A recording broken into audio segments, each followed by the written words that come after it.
Hey, welcome to this episode of Think Business Live. Looking forward to talking with Andy Lee. Andy, it's great to connect with you, founder, CIO of Parallaxes Capital, parallaxescapital.com. I just want to kind of give everybody a gist of what you do. You're pioneering tax receivable agreement investing in tax as an asset class, and you're an alternative asset manager, market leader in monetizing tax receivable agreements. So for starters, break that down into a kindergarten level. What does that mean? Absolutely.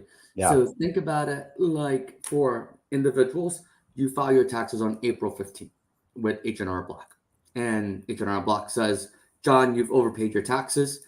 Instead of waiting 2 months for $100 from the IRS, we'll just give you money today. We'll give you $90 today. For some of the population who might just want money to go for a vacation, they might take the buy it now price, effectively getting dollars today for slightly more dollars over time. We Gotcha. do the exact same trade, but for corporations. And we do them for the likes of a Remax, a Shake Shack, a Duff and Phelps, among others. Okay. All right. Good. All right. Good. All right. So let's dive in a little bit. Let's talk a little bit to the founder of your the founder piece of your business, right? So as a founder, as a CIO today, what's one lesson that you've learned in business over the last couple months that has surprised you? I think it's the realization as to how I think many first time founders focus on their product and bring the best product to market, while second time founders really focus on distribution more than anything. I had always heard and understood that at age, but it only came to fruition really over the last 7 years. I think of founding of a business is in 7 year chunks. This is the end of our first chunk, again, where we've made a big investment behind media and getting our conversations up from one-to-one discussions, like what you and I are having, to one-to-many, being on a podcast, among others, and spreading your message.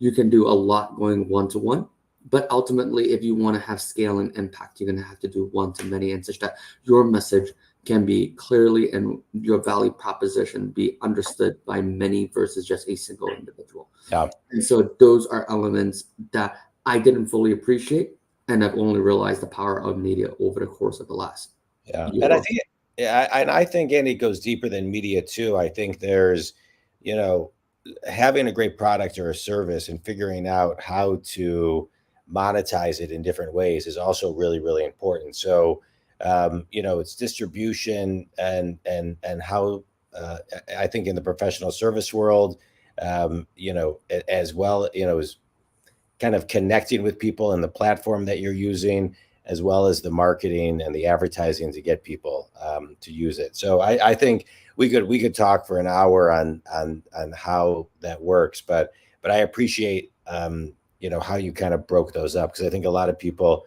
that'll help a lot of people. Let me ask you a question. In finding a company today, I'm a big believer in mentorship, and so you said business, you look at it in 7 year chunks, and you have realized as of late the importance of distribution versus just the products. Who was kind of a mentor that guided you to kind of raise the awareness on that, and how did it force you to shift? Absolutely. So if you think about how an investment manager like myself gets started, you start along the path of having been a great deal maker and doing individual deals, and you professionalize over time and extrapolate from doing individual deals to being a portfolio manager and putting together a portfolio of great deals. From there, you then further extrapolate, and then you realize that you have to start running a business whereby you can't do the individual deals yourself, but now you have to manage and empower a team to go do those deals. And in order to have that, you need to have a strong functioning business where it's not just you anymore running that. And so that evolution over time results in us growing with a number of individuals who have helped us along that journey of being a great individual investor or individual contributor to becoming a team manager and realizing what it takes to become an institutional player at scale. And so those mentors over time include the likes of individuals on our advisory board, including the likes of Greg Beard, who used to run Apollo's Energy Group, as well as Jamie Sholem over at who's senior partner at TPG. It's great. It's great.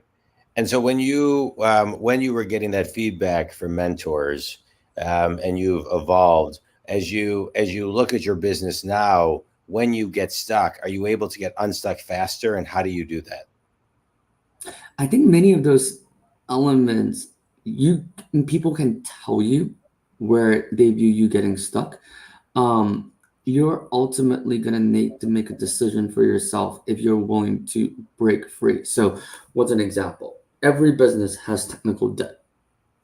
And so technical debt, for the purposes of the audience, is for the longest time we've lived in Excel, and everyone in the organization has grown up recognizing how things get done in Excel.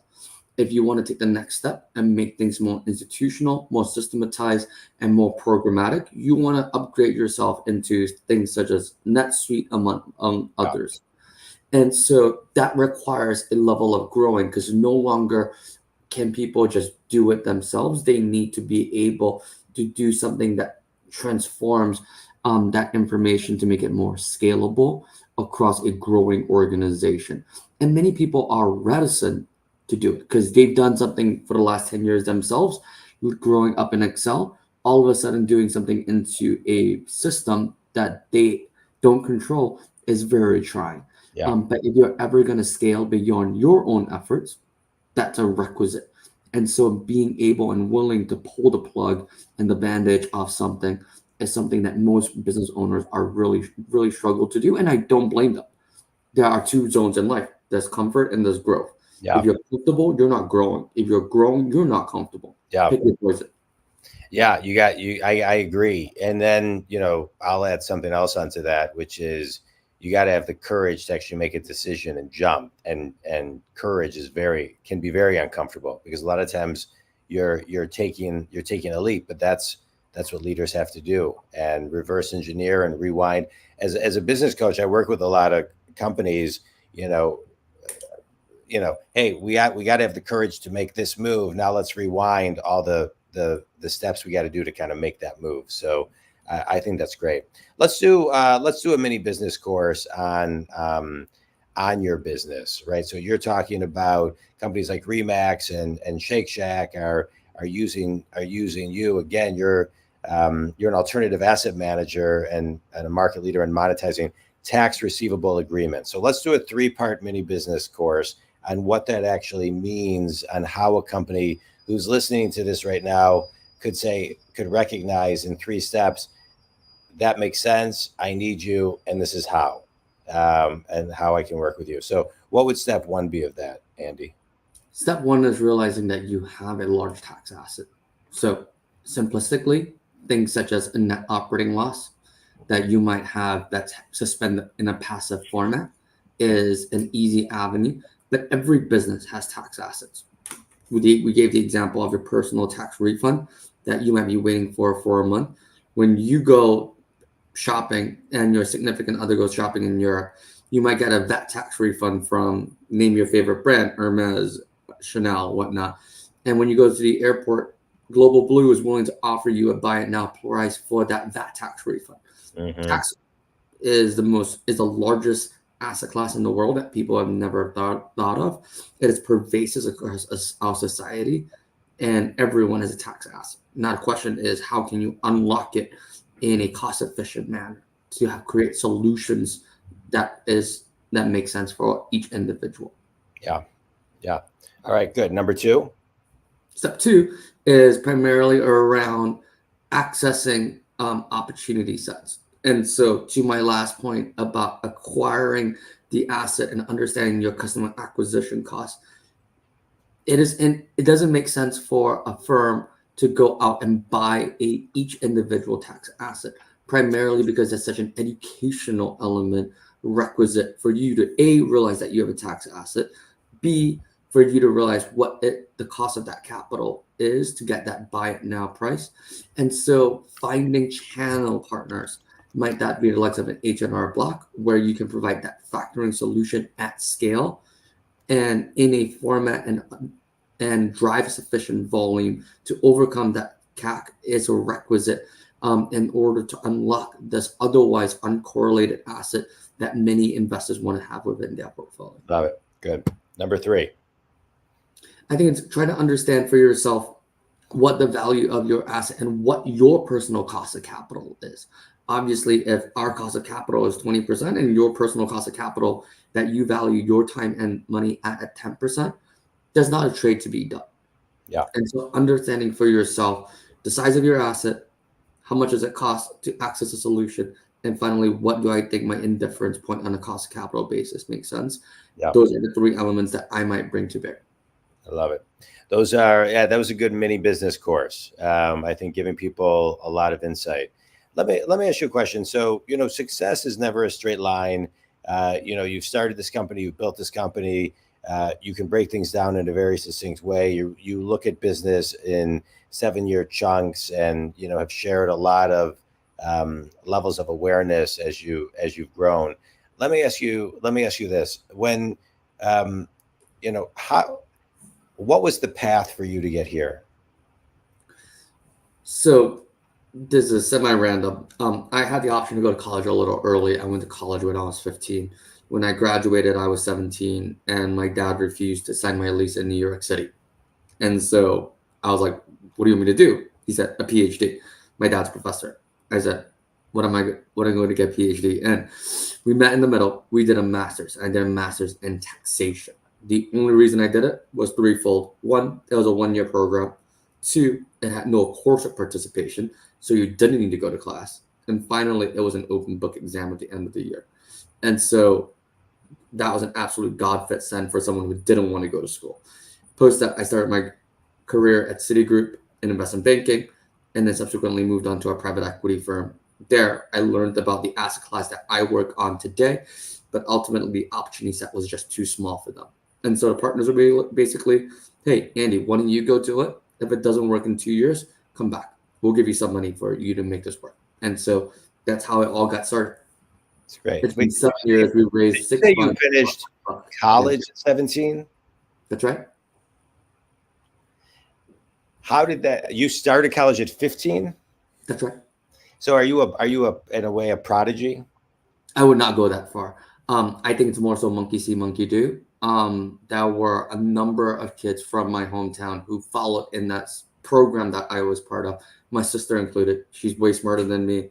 And she's 2.5 years older than I am.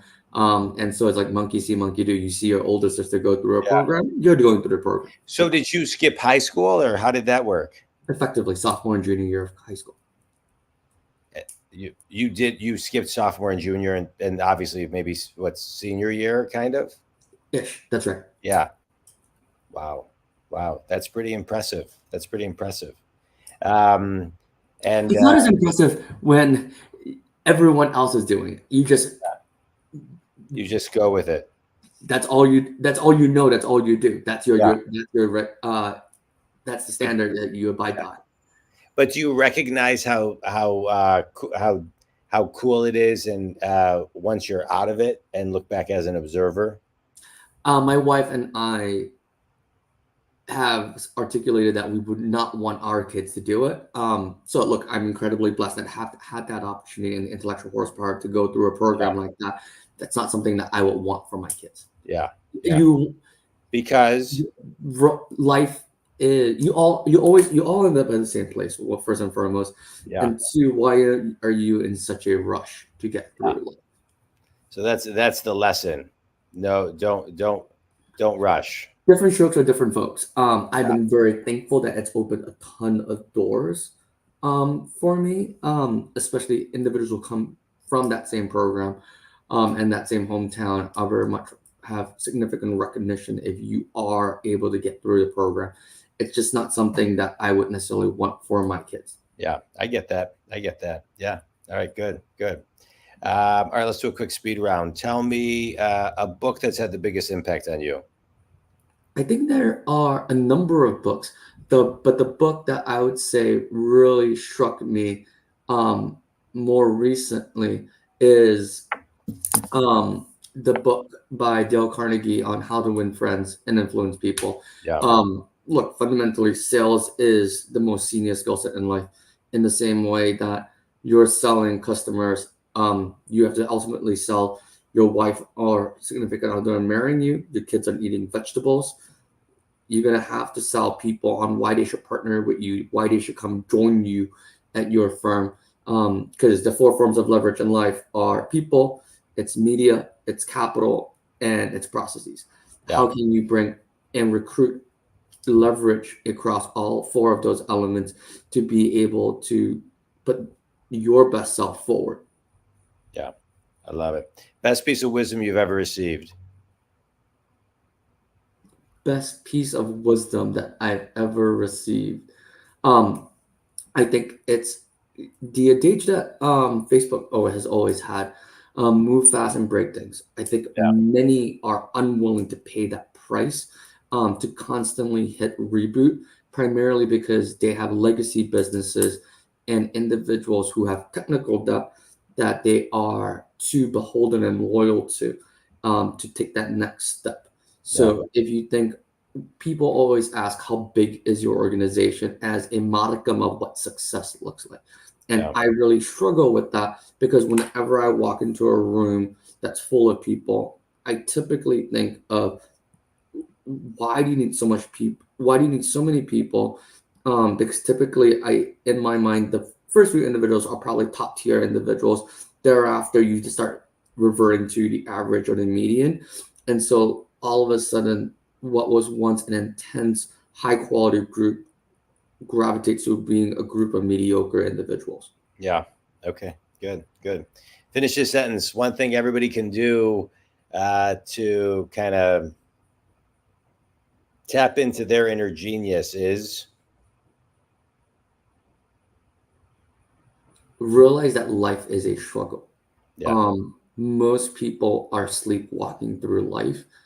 And if you don't want to be one of them, you need to be very focused on understanding where you're going longer term, one, and then two, how you're going about achieving them. Because most people allow life to get done to them. And that's not something that a thoughtful individual who aspires to have an impact upon society and their people around them shouldn't necessarily be focused on. Yeah. I like that. Yeah, I would agree. I think a lot of people compete at average, and it doesn't take a lot to be that top 1%. So I love that. Tell everybody who your ideal clients are, where they can connect with you, and any contact information you want to share. Yeah, very active on LinkedIn.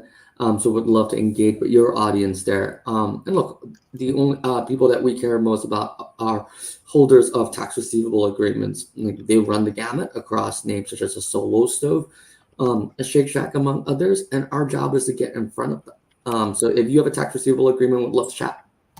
Love it. Well, this was great, Andy. I appreciate your time and your insights, and thanks for kind of sharing your experience. And I just want to extract one thing, which is don't rush it. Right, a lot of things get missed because we rush through things, and take your time. And this was great. Think community. If Andy can help you, please reach out. If I can help you with any business coaching needs for your team, please let me know. Thanks, everybody. You can go to jondwoskin.com. Andy, thanks so much. This was great. I appreciate it. Thank you for the time.